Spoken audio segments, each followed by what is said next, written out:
The first thing they never tell you about space warfare is how beautiful it is. The second is how terrifying.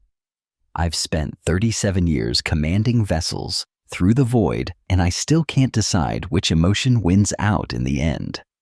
My name is Nathan Cole, commander of the 3rd Strategic Response Fleet, United Nations Navy. This record serves as both my personal testimony and an official military account of what historians now call the Mitrovax counteroffensive. The brass wanted me to sanitize this, make it heroic. I refused. Future generations deserve to know what really happened when humanity decided to cross the line. The year is 2759. For those not versed in interstellar politics, we exist in an uneasy equilibrium with the Pact Nations, a coalition of ancient stellar empires that has dominated this arm of the galaxy for millennia. 20 years ago, they pushed into our territory, took 7 systems, and established what diplomats call a demilitarized boundary, a buffer zone extending 10 light years between our respective territories. We call it the line. For 2 decades, neither side has crossed it, until now. Intelligence intercepted transmissions 3 weeks ago. Battle Group D of the Pact Nations was preparing to push across the line at Mitrovax, a strategic star system that would give them a direct hyperspace lane to Proxima Centauri. From there, Earth itself would be just a short jump away. The Earth Security Council convened an emergency session. I was summoned from the outer colonies, where my fleet had been conducting routine patrol operations.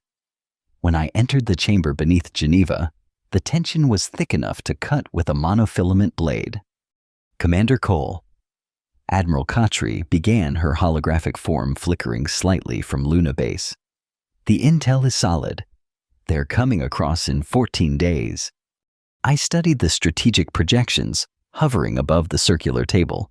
37 Pact Nations vessels, primarily Tholian heavy cruisers with Mentok support craft. A formidable force, but not overwhelming. What are my orders? I asked, already knowing the answer. Security Director Voss stood, his artificial eyes gleaming. The Council has authorized Operation Firebringer. A murmur rippled through the assembled officers. Firebringer wasn't just a defensive measure. It was a counter-offensive plan that had been gathering dust for 15 years. A theoretical exercise in how humanity might push back if given the opportunity. You understand what this means, Cole? Asked Voss. We're not just stopping them at the line, I said. We're pushing beyond it. Precisely. Admiral Khatri's hologram leaned forward. This isn't just about Mitrovax. This is about showing the Pact Nations that we will no longer tolerate their encroachment. They've underestimated us for too long. I couldn't argue with that.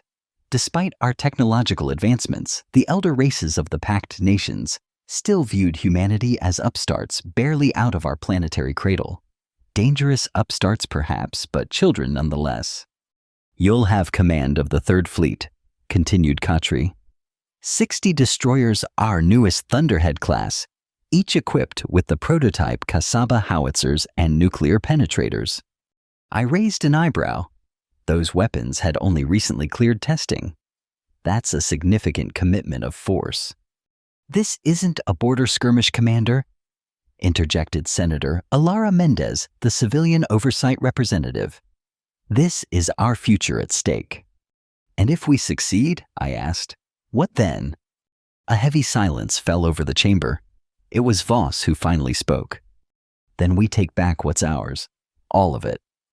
The next 2 weeks were a blur of preparation. We deployed stealth sensor arrays throughout the Mitrovax system, carefully avoiding detection. My fleet gathered in the shadow of a gas giant, 3 systems away, running silent. I personally reviewed the tactical simulations 100 times, testing every variable, every contingency. I also met with our non-human ally, Admiral Jin-Ra of the Hecatan Confederacy. The Hecatans were one of the few species that had broken from the Pact Nations centuries ago, seeking their own path. Your plan is bold, Nathan. Jin-Ra said, her 4 eyes blinking in sequence, as she studied the holographic battle projections. Her exoskeleton clicked softly as she moved around the tactical display. But the Pact Nations will not forgive this. We're not asking for forgiveness, I replied, only respect. Jinra's mouth parts twitched in what I'd learned to recognize as her species' equivalent of a grim smile. There is a saying among my people, respect and fear share the same bed, but one always sleeps with one eye open. Which one keeps watch? That, she said, depends on who has the sharper blade. The day of the operation arrived with the cold precision of astronomical certainty. Battle Group D crossed the line exactly where and when our intelligence predicted. 37 vessels arrogantly broadcasting their positions, confident in their superiority.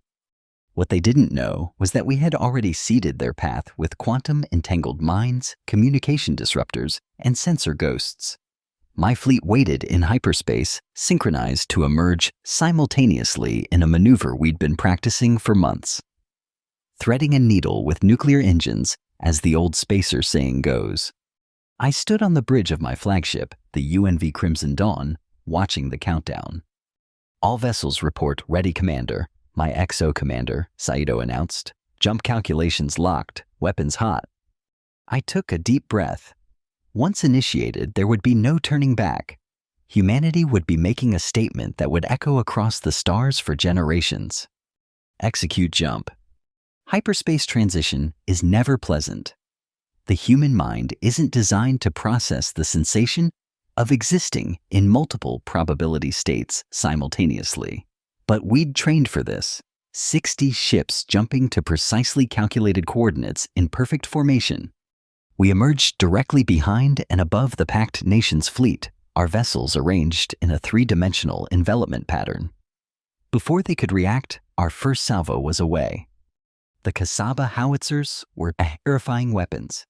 Technically classified as nuclear-shaped charges, they focused their destructive energy into narrow-directed plasma jets that could cut through even the most advanced shielding. The Pact Nations had nothing comparable in their arsenal. Their rear guard, 8 Mentok frigates, were crippled before they could raise shields.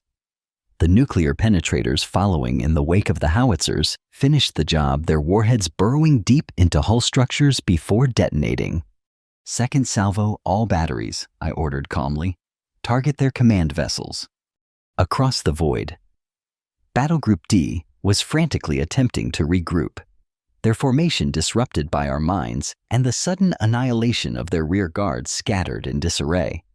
Our communications warfare systems flooded their channels with false orders, sensor ghosts, and simulated distress calls. They're running. Saito reported, a note of surprise in his voice. Braking for the Mitrovac 6 jump point. I allowed myself a thin smile. As predicted, signal the Third Fleet to execute transition to position beta.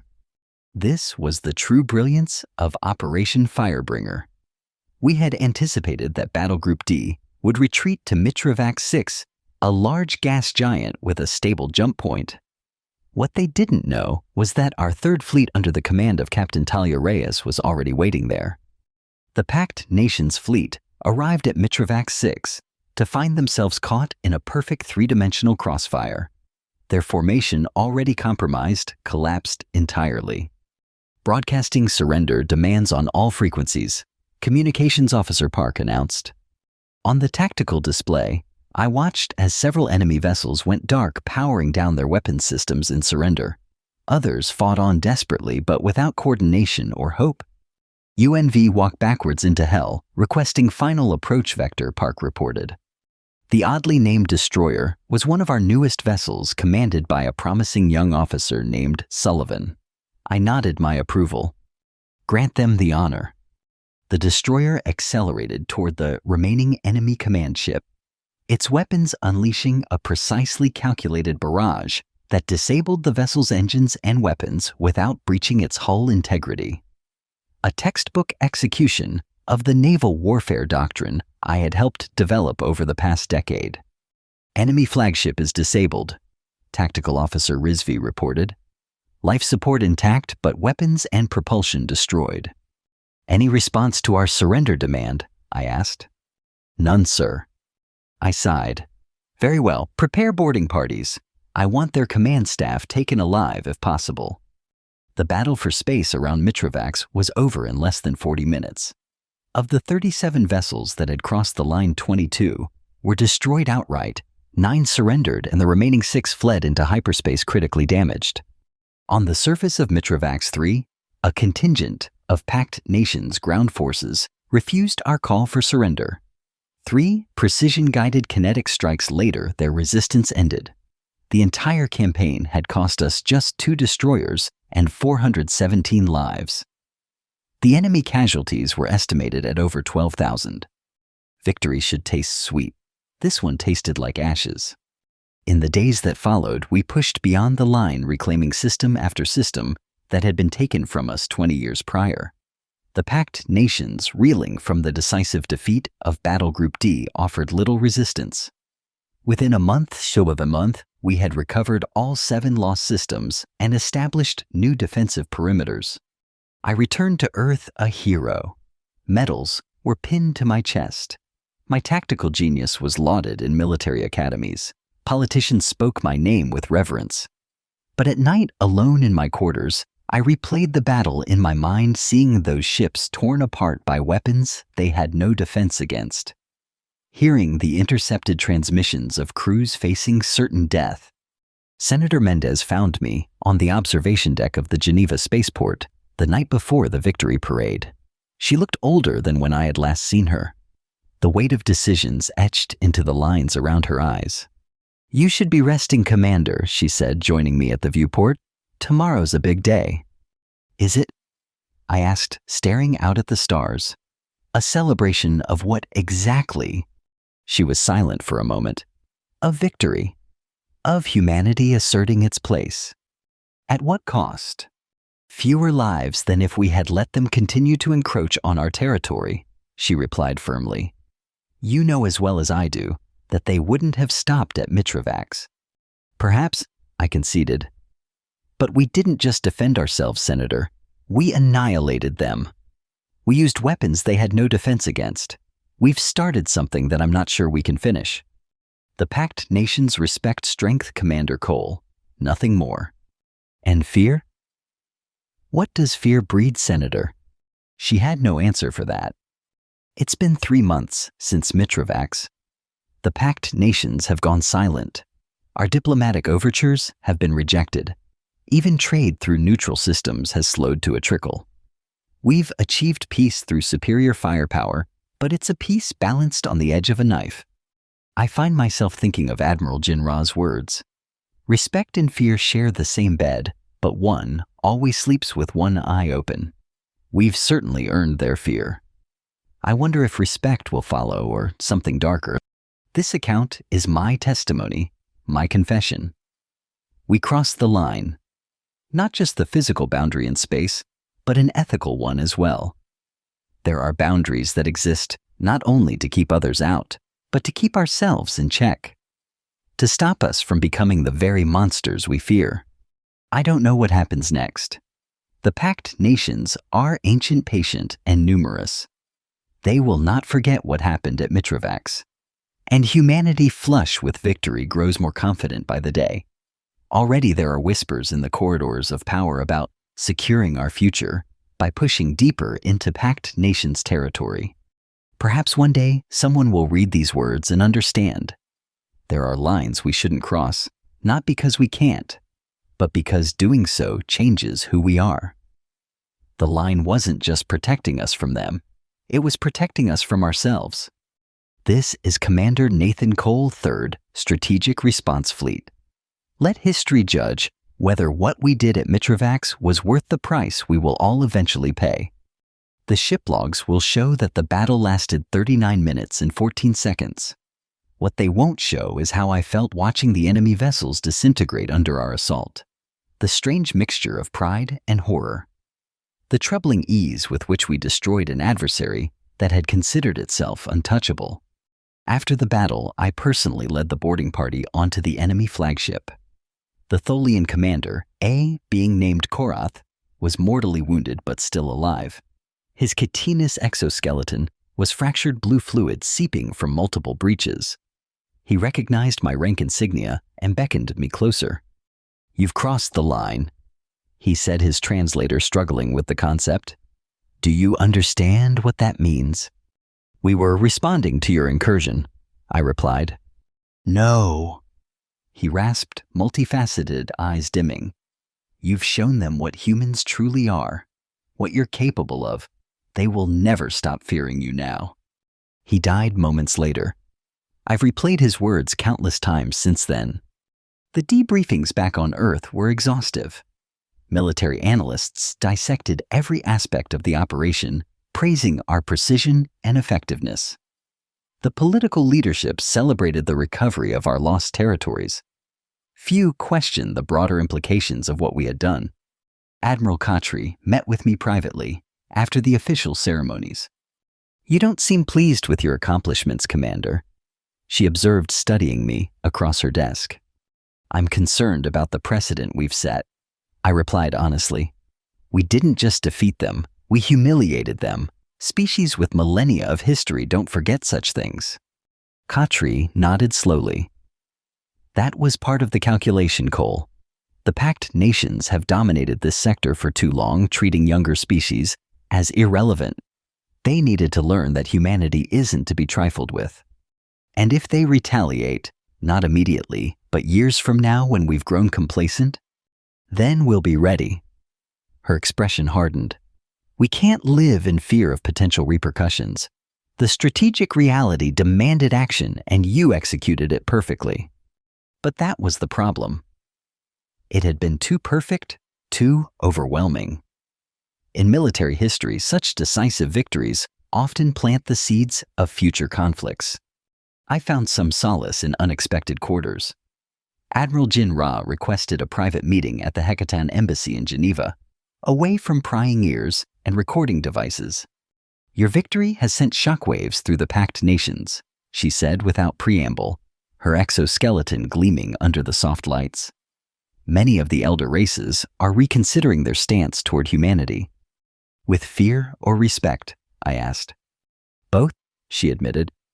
"Though fear predominates at the moment. Your weapons, your tactics, they were unexpected." I paced the room, unable to remain still. That was the point. But now I worry we've started something we can't control. Jinra made a clicking sound that her translator didn't attempt to interpret. "My people left the Pact Nations because we grew tired of their stagnation, their arrogance. For millennia, they've believed themselves to be the pinnacle of civilization, untouchable. You've shattered that illusion." "At what cost?" "That," she said softly, "remains to be seen. But know this, Nathan Cole history is rarely shaped by half measures. You've redrawn the boundaries of what's possible. Now humanity must live with the consequences, whatever they may be." The military command structure quickly pivoted from Operation Firebringer to establishing a new defensive doctrine. The recovered systems were fortified with our most advanced technology. The line was redrawn now firmly under our control. Recruitment for the United Nations Navy surged as patriotic fervor swept through the colonies. I watched it all with growing unease. We had won the battle decisively, but the strategic implications were still unfolding. The Pact Nations' silence was not surrender. It was calculation. Captain Sullivan of the UNV Walk Backwards into Hell became an overnight celebrity. The ship's unusual name, taken from an ancient Earth poem about determination in the face of adversity, became a rallying cry. Sullivan handled the attention with grace, but sought me out after a particularly lavish celebration. "Permission to speak freely, Commander." I nodded, seeing the troubled look in his eyes. "I've been studying the after-action reports," he said. "The Tholian vessels. Their shields were calibrated all wrong. Their weapons were firing at only 60% efficiency. It's as if they never expected to encounter anything like our Kasaba howitzers." "They didn't," I confirmed. "The technology was classified at the highest levels." Sullivan frowned. "It wasn't just a tactical victory, was it? It was technological asymmetry. Does that bother you, Captain? I'm not sure, he admitted. We won. We protected our territory, but it feels too easy. I finished for him, like swatting flies with a sledgehammer. He nodded soberly. The official narrative is that we demonstrated our strategic superiority. But what we really demonstrated was that we're willing to develop and deploy weapons specifically designed to overwhelm their defenses. An important distinction. I agreed. And one that won't be lost on the Pact Nations analysts. The UNV Crimson Dawn remained in orbit around Earth for 3 weeks, while the crew received shore leave and the ship underwent minor repairs. I spent most of that time writing my official reports and testifying before various government committees. The politicians wanted details they could use in speeches. The military wanted tactical insights they could incorporate into doctrine. No one seemed interested in the philosophical implications of what we had done. Except, surprisingly, Security Director Voss.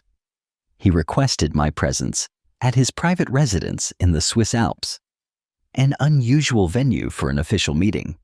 When I arrived, I found him sitting on a terrace overlooking a breathtaking mountain vista, drinking actual paper-filtered coffee.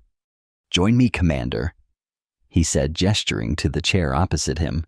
His artificial eyes whirred softly as they focused on my face. "I've been reviewing your reports. You've been holding back." I accepted the offered coffee. My reports contain all relevant tactical and strategic information. But not your concerns. It wasn't a question. You've been careful to stick to the facts, avoiding any analysis that might be construed as criticism of the operation. I remained silent, watching an eagle soar above the valley below. "I was one of the architects of Operation Firebringer," Voss continued. "I pushed for its implementation. I believed, still believe, that it was necessary." "But," I prompted. "But I'm not blind to the implications." He set down his cup. "We didn't just win a battle, Cole. We changed the rules of engagement. We showed the Pact Nations that their technological superiority, the foundation of their confidence, is an illusion. That's what troubles you. That we wounded their pride." Voss smiled thinly. "Pride is the most dangerous wound, Commander, especially for civilizations that measure their histories in millennia rather than centuries. What would you have had us do? Allow them to cross the line unchallenged?" "No," he said firmly. "We had to respond, but perhaps not so thoroughly. There's an old military adage, always leave your enemy a line of retreat." I understood his meaning. We hadn't just defeated Battle Group D, we had annihilated it. We hadn't just protected our territory, we had pushed aggressively into theirs. We hadn't just demonstrated our resolve, we had revealed capabilities that the Pact Nations hadn't thought possible. "What's done is done," I said finally.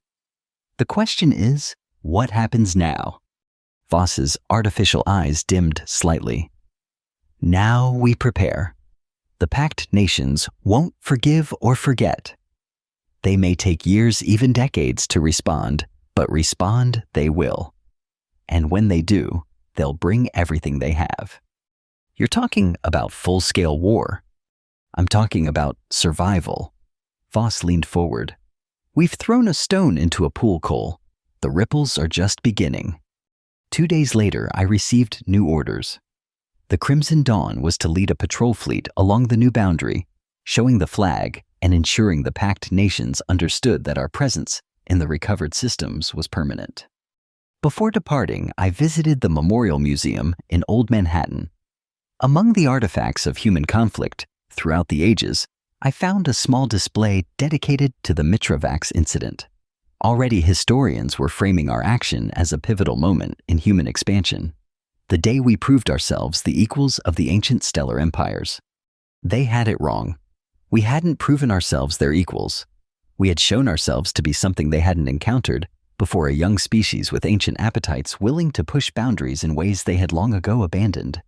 As I prepared to return to space, I couldn't shake the feeling that we had made a terrible mistake. Not tactically, The operation had been flawless. Not strategically. We had achieved our immediate objectives. But morally, ethically, we had crossed a line from which there could be no return. The packed nations would be watching us now, studying us with new eyes filled with fear, resentment, and calculation. They would adapt, evolve, prepare. And when they struck back, as I was certain they would, it would not be with the arrogance they had shown before. In the quiet of my private quarters aboard the Crimson Dawn, I recorded this account, not for the military archives or the history books, but for whoever comes after, whoever must deal with the consequences of what we did at Mitrovax. There are lines in the cosmos. Some are drawn on star charts marking boundaries between territories. Others exist in the mind, in the heart, in the soul, marking the boundaries between civilization and barbarism, between justified defense and ruthless aggression. We crossed both kinds of lines at Mitrovax. We pushed beyond the physical boundary that had separated us from the packed nations for 2 decades, but more importantly, we crossed an ethical line. We didn't just defend ourselves. We demonstrated our capacity for overwhelming destruction. We didn't just protect our territory. We taught the elder races to fear us. And fear, as the ancient human saying goes, is the path to the dark side. As the Crimson Dawn prepared to depart Earth orbit, I stood on the observation deck, looking down at the blue-green world that had given birth to our species. From this distance, the cradle of humanity seemed so fragile, so precious. I wondered what the first interstellar explorers had felt looking back at Earth as they ventured into the unknown.